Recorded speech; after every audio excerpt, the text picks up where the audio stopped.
अब हमारी एस्टेब्लिशमेंट को सबक सीखना चाहिए। ये 9 मई का ड्रामा तकरीबन तकरीबन अब ये खत्म हो चुका है। तो इमरान खान ने तो पहले दिन से कहा था, आज भी हम मुतालबा कर रहे हैं, उसके लिए आप जुडिशल कमीशन बनाओ। और जुडिशल कमीशन जब आप बनाएंगे, आपको 3 इदारों की सीसीटीवी फुटेजेस लानी पड़ेंगी। रियासत जब दोहरा मेयार रखती है अपने ही स्टेट्स और अपने ही अवाम के दरमियान, तो उसको कोई एक्सेप्ट नहीं करता। और ये 8 फरवरी को जो कुछ जवाब दिया है, मेरा ख्याल है ये 9 मई का जवाब था कि ये वो ड्रामा है जिसकी आड़ में आपने हजारों की तादाद में लोगों को उठाया, तशद्दुद किया, मारा, उनके घरों में घुस गए, चादर चारदीवारी की पामाली की। जिसने पार्टी का परचम थामे हुआ था उसको भी उठा करके आपने मुजरिम डिक्लेयर कर दिया कि जब कोर कमांडर कॉन्फ्रेंस में कोर कमांडर्स या चीफ ऑफ आर्मी स्टाफ कहेगा कि ये मुजरिम है, जिनको भी वो नाम लेंगे, मुझे बताएं नीचे कर्नल या मेजर जो है, क्या वो उनको ब्री कर देगा अगर उसके एविडेंस आ गई उसके हक में? तो नहीं कर सकेगा। आपको अदालती तरीकाकार, कानूनी तरीकाकार रखना पड़ेगा। इन चोरों और डाकुओं को, जिनको दुनिया नहीं मानती कि इन्होंने इलेक्शन जीता है, इनके जरिए सियासी इस्तेकाम आएगा या माशी इस्तेकाम आएगा? इन इन इन डाकुओं ने रिफॉर्म्स लानी है, इन नाजायज औलाद ने रिफॉर्म्स लानी है। ये इनमें ना कैपेसिटी है, ना विल है, ना कैपेबिलिटी है। हीलिंग टच आप एक डाकू के साथ नहीं करेंगे। हीलिंग टच के लिए फिर अब आपको कॉन्फिडेंस मेयर्स अडॉप्ट करने पड़ेंगे। वो जो चोरनी और डाकू रानी बैठी हुई है पंजाब में, जिसको मुसल्लत किया हुआ है, हारी हुई है, जो नवाज शरीफ हारा हुआ है, शहबाज शरीफ हारा हुआ है, इनको आपको वापस करना पड़ेगा। इनकी सहूलतकारी खत्म करनी पड़ेगी। जाए इमरान खान से माफी मांग लें, वो फतेह मक्का पे बिलीव करने वाला बंदा है, माफ करेगा इस मुल्क की खातिर। इस मुल्क को आगे चलने दें। अस्सलाम वालेकुम नाज़रीन, आप सियासी डॉट पी के सौरभ बरकत आपसे मुखातिब है। शोएब शाहीन साहब हमारे साथ मौजूद हैं। शोएब शाहीन साहब सर, अस्सलाम वालेकुम। वालेकुम सलाम। शोएब शाहीन साहब सर, कोर कमांडर कॉन्फ्रेंस हुई, वहां पर ज़ाहिर कलामिया आया है और उसके अंदर दो तीन बातें बड़ी खुलकर की गई हैं। यानी कि पाकिस्तान की एस्टेब्लिशमेंट सर ये समझती है इंतखाबात भी ठीक हुए और अब आगे बढ़ना चाहिए, मूव ऑन करना चाहिए और चीजों को अब सॉर्ट आउट होने की तरफ लेकर जाना चाहिए। देखें, पहली बात तो यह है कि मैंने कल भी इस पर बारे में बात की थी कि देखें, अब हमारी एस्टेब्लिशमेंट को सबक सीखना चाहिए। ये 9 मई का ड्रामा तकरीबन तकरीबन अब ये खत्म हो चुका है। देखें, 9 मई को अगर आप समझते हैं कि वाकई उसके अंदर कोई चीज वजन मौजूद है, तो इमरान खान ने तो पहले दिन से कहा था, आज भी हम मुतालबा कर रहे हैं, उसके लिए आप जुडिशल कमीशन बनाओ।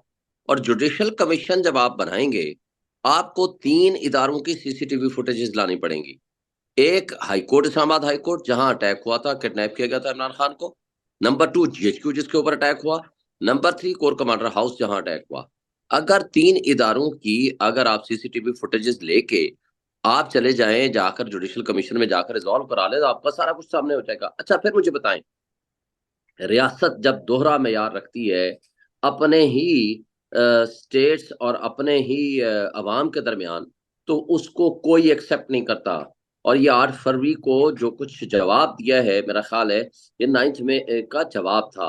अब आप देखें, मुराद राज के बारे में आईजी उस्मान खुद कहता है सबसे बड़ा मुजरिम है। अगले दिन वो प्रेस कॉन्फ्रेंस करता है, वो फरिश्ता बन जाता है। नहीं, ये फिर चीज मुझे बताएं, जो अंदलीब अब्बास के साथ जब वो जाती है, खदीजा शाह और वो इकट्ठे होते हैं, उस वक्त तक तो सब कुछ ठीक होता है, किसी ने नहीं पूछा कि क्या हुआ और क्या नहीं हुआ। देखा में यार रखेंगे अदल इंसाफ का या कानून का, तो अवाम उसको एक्सेप्ट नहीं करेगी। आज भी वक्त है, आप बजाय इसको कहने के, अच्छा जब आप इलेक्शन के हवाले से बात करते हैं, किसको नहीं पता ये इलेक्शन जाली इलेक्शन है, जाली मैंडेट है जिनके पास है? वो नाजायज एमएनए जो बैठे हुए हैं, उनकी क्या हैसियत है? सर एक बात मेरा हलका ये वो इस्लामाबाद का हलका है। नोट जी किया जी हमने, बताएं। पता आपके साथ तो बहुत बड़ा धांधला हुआ है। सर ये बता दें, आपने कल टेलीविजन के ऊपर भी बात बैठकर ये कहा कि 9 मई एक ड्रामा है। आप अभी भी कह रहे हैं कि 9 मई का ये ड्रामा खत्म कर दें। ये ड्रामा आप समझते हैं कि ये सिर्फ आपको उलझाने के लिए, तहरीक इंसाफ को उलझाने के लिए किया जा रहा है? देखें आप, उस वक्त भी हमारी पार्टी को डिसमेंटल करने के लिए इस्तेमाल हुआ था, और आज भी हमें सिर्फ उलझाने और हमें सिर्फ खौफजदा करने की नीयत से किया जा रहा है। मुझे बता दें कि ये वो ड्रामा है जिसकी आड़ में आपने हजारों की तादाद में लोगों को उठाया, तशद्दुद किया, मारा, उनके घरों में घुस गए, चादर चारदीवारी की पामाली की। जिसने पार्टी का परचम थामे हुआ था उसको भी उठा करके आपने मुजरिम डिक्लेयर कर दिया। मुझे बताएं, इस्लामाबाद में कौन सा 9 में हुआ था? इस्लामाबाद के 2500 बंदे आपने गिरफ्तार कर लिए। और उसके बाद आपने किस किस जगह पे कौन कौन से बंदे को, देहातों में, शहरों में, जो लोग थे ही नहीं, मुल्क में नहीं थे, शहर में नहीं थे, आपने उठा के उनको नाइन्थ में के ड्रामे में बंद किया। अगर आपने इस ड्रामे को इस्तेमाल करते हुए किंग्स पार्टियां बनाई, इस ड्रामे को इस्तेमाल करते हुए आपने लोगों के घरों में चादर चार दीवारी के पामाली की, अगर सच है, ठीक है, हम मान लेते हैं कि ये जो कुछ, जिसने भी जो कुछ किया, आप जुडिशियल कमीशन बना दो, जिसका जुर्म साबित होगा उसके खिलाफ प्रोसीड करो, इन्हें कागज में लाओ। ये तो नहीं हो सकता कि आप हजारों की तादाद में लोगों को, अननोन बंदों को उसमें रख के उनको सिर्फ हरासमेंट क्रिएट करो, ताकि नाइन्थ में की वजह से लोगों को इतना डर खौफ पैदा कर दें कि जनाब आज भी हमारी खवातीन जेलों में पड़ी हुई हैं। और जो उस वक्त प्रोटेस्ट में अगर कोई गई भी हैं, मुझे बताएं, प्रोटेस्ट करना कौन सा जुर्म है? आप सुप्रीम कोर्ट के सामने भी करते हैं, आप किसी भी इदारे, एग्जेक्टिव इदारे के सामने कर सकते हैं। आप प्रोटेस्टेंट्स को, प्रोटेस्ट करने वालों को कहते हो कि जनाब ये सबसे बड़े मुजरिम बन गए हैं। कैसे वो मुजरिम बन गए? अगर किसी ने जुर्म किया है तो जुडिशियल कमीशन के जरिए डिटर्मिन करेंगे ना, एक इदारा तो नहीं करेगा, एक शख्सियत तो नहीं करेगी। या मुझे बता दें, फौजी अदालतें आपने बना ली, मुझे ये बताएं कि जब कोर कमांडर कॉन्फ्रेंस में कोर कमांडर्स या चीफ ऑफ आर्मी स्टाफ कहेगा कि ये मुजरिम है, जिनको भी वो नाम लेंगे, मुझे बताएं नीचे एक कर्नल या मेजर जो है, क्या वो उनको ब्री कर देगा अगर उसके एविडेंस आ गई उसके हक में? तो नहीं कर सकेगा। आपको अदालती तरीकाकार, कानूनी तरीकाकार रखना पड़ेगा। आज आपने ट्विटर बंद कर दी, आज आपने सोशल मीडिया बंद कर दिया। जो ड्रामा कल आपके सामने फोर्ज किस्म के फॉर्म आए हैं, मुझे बता दें उस फोर्जरी का कौन जिम्मेदार है? आप ये कहते हो हम नहीं है, हम प्रीमियम दे देते हैं, मार्जिन दे देते हैं कि जी फौज नहीं जिम्मेदार है। मुझे बता दें उन रिटर्निंग अफसर्स वो जिम्मेदार हैं, उनके खिलाफ कौन सी एफआईआर कटी है? इलेक्शन कमीशन रात को 12 बजे कहाँ चला गया था 3 घंटे के लिए? जब वापस आया तो रिजल्ट तब्दील होने क्यों शुरू हो गए? बात यह है कि ये सब कुछ अवाम और कौम देख चुकी है। अब आपको लोगों को जवाब देना पड़ेगा, दलील का जवाब दलील से देना पड़ेगा। वो जो मुजरिम जराइम की आमाजगाह इलेक्शन कमीशन बना हुआ है, और वो जो मुजरिम रिटर्निंग ऑफिसर्स बैठे हुए हैं, उनको फैसिलिटेशन हो रही है, तो वो कौन जिम्मेदार है? मुझे आप बताएं। ठीक है, हम प्रीमियम दे देते हैं हमारी एस्टेब्लिशमेंट को कि वो नहीं जिम्मेदार है, के अंदर ये भी, जिम्मेदारी कोई तो ले।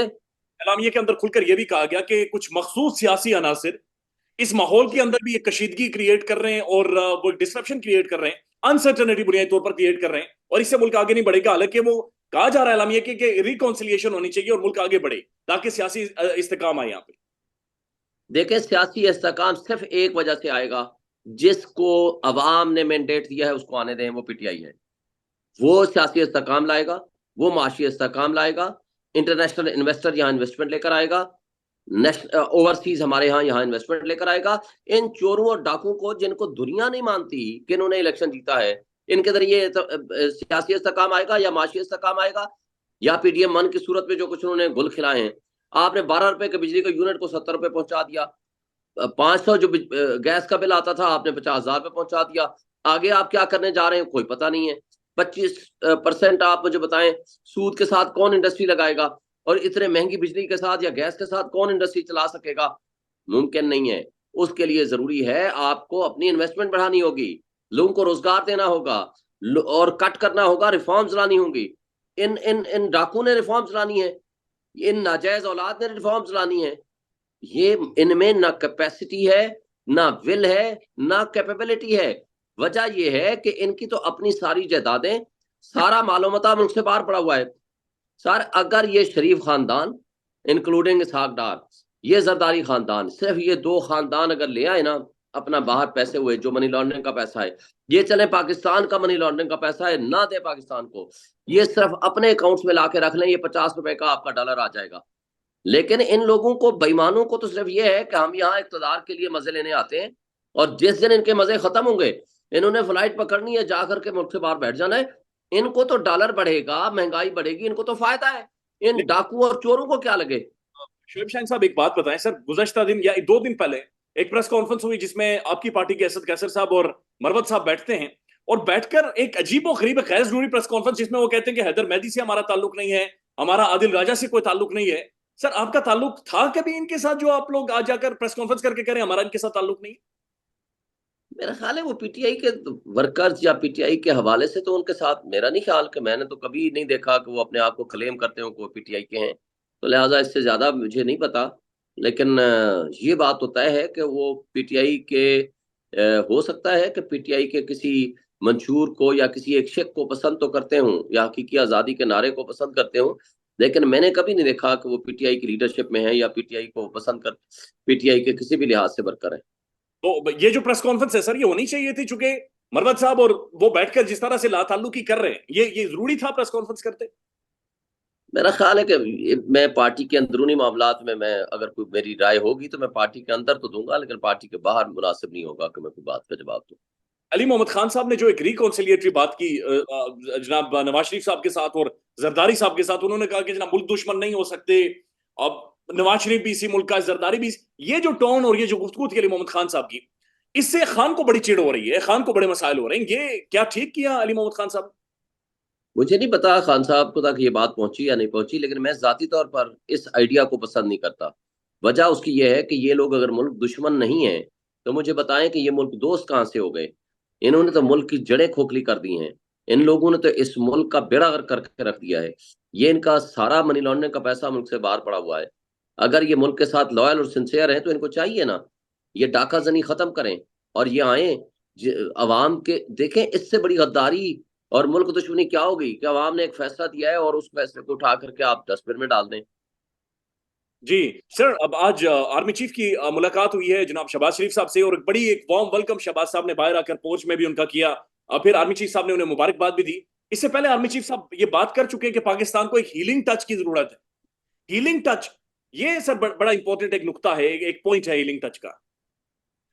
देखें, हीलिंग टच की अच्छी बात की है उन्होंने, मैं इसको अप्रिशिएट करता हूं, लेकिन हीलिंग टच आप एक डाकू के साथ नहीं करेंगे। हीलिंग टच के लिए फिर अब आपको कॉन्फिडेंस मेयर्स अडॉप्ट करने पड़ेंगे। वो जो चोरनी और डाकू रानी बैठी हुई है पंजाब में, जिसको मुसल्लत किया हुआ है, हारी हुई है, जो नवाज शरीफ हारा हुआ है, शहबाज शरीफ हारा हुआ है, इनको आपको वापस करना पड़ेगा। इनकी सहूलतकारी खत्म करनी पड़ेगी। आपको जेल से जो नाजायज तौर पर मुकदमे बना के इमरान खान को जेल में रखा हुआ है उनको बाहर लाना पड़ेगा। और ये इसके बगैर, इमरान खान के बगैर आपका सिस्टम ना चल सकता है, ना 25 करोड़ आवाम चल सकते हैं, ना नेशनल सिक्योरिटी आपकी अब एट रिस्क आ गई है। आपके पास पैसा नहीं होगा तो मुझे बताएं कहां से आप पुर्जों की रिपेयरिंग कराएंगे, कहां से आप तनख्वाहें लेंगे, कैसे आप निजाम को चलाएंगे? What is the way forward now? One last comment, आप क्या समझते हैं कि असेंबली पर चलने देंगे आप लोग? क्योंकि शोएब शाहीन साहब बड़ी खुलकर बातचीत कर रहे हैं कि जनाब इस तरह निजाम नहीं चलेगा और ना ही मामला चलेंगे। बिल्कुल नहीं चलने देंगे। हम इस निज़ाम को मानते ही नहीं है। इस करप्ट सिस्टम को देखें, अवामी इनकलाब आ चुका है, पूरा अमन अवामी इनकलाब है। मैं तो एक बात कहता हूँ, हमारी मुहब्बे वतन जो फौज है ये अपनी गलतियां दूर करे। आज भी वक्त है, जाए इमरान खान से माफी मांग लें। वो फतेह मक्का पे बिलीव करने वाला बंदा है, माफ करेगा इस मुल्क की खातिर। इस मुल्क को आगे चलने दें। 25 करोड़ आवाम का मुल्क है और इसका फैसला भी 25 करोड़ आवाम ने ही करना है।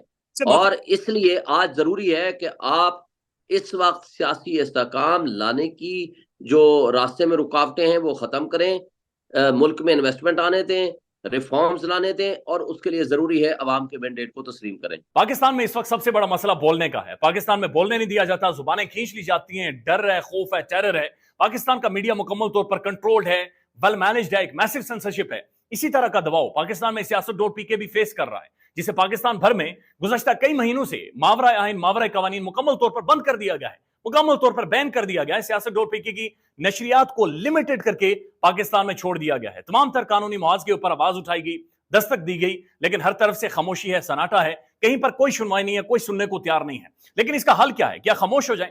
क्या सवाल ना करें? क्या मालूमात आप तक ना पहुंचाएं? क्या इंफॉर्मेशन आप तक ना पहुंचाएं? मालूमात भी पहुंचेगी, इंफॉर्मेशन भी पहुंचेगी, सवालात भी उठेंगे, लेकिन अब आपने रोल प्ले करना है, आपने अपना किरदार अदा करना है। और छोटा सा एक प्रोसीजर है, प्रोसेस है, उसके बाद आप अपना किरदार अदा करें और हमारी मदद करें। पहले आपने यह करना है कि हमारे यूट्यूब चैनल को सब्सक्राइब करना है, उसके बाद ज्वाइन के बटन के ऊपर जाना है, क्लिक करके हमारा मेंबर बनना है। या फिर दूसरा ऑप्शन यह है कि आपने वीडियो की डिस्क्रिप्शन में जाना है, वहां पर पैट्रियन का लिंक मौजूद होगा, उस लिंक के ऊपर क्लिक करें और हमें सपोर्ट करें, हमारा हिस्सा बने, हमारी ताकत बने। ख्याल रखिएगा। अल्लाह हाफिज।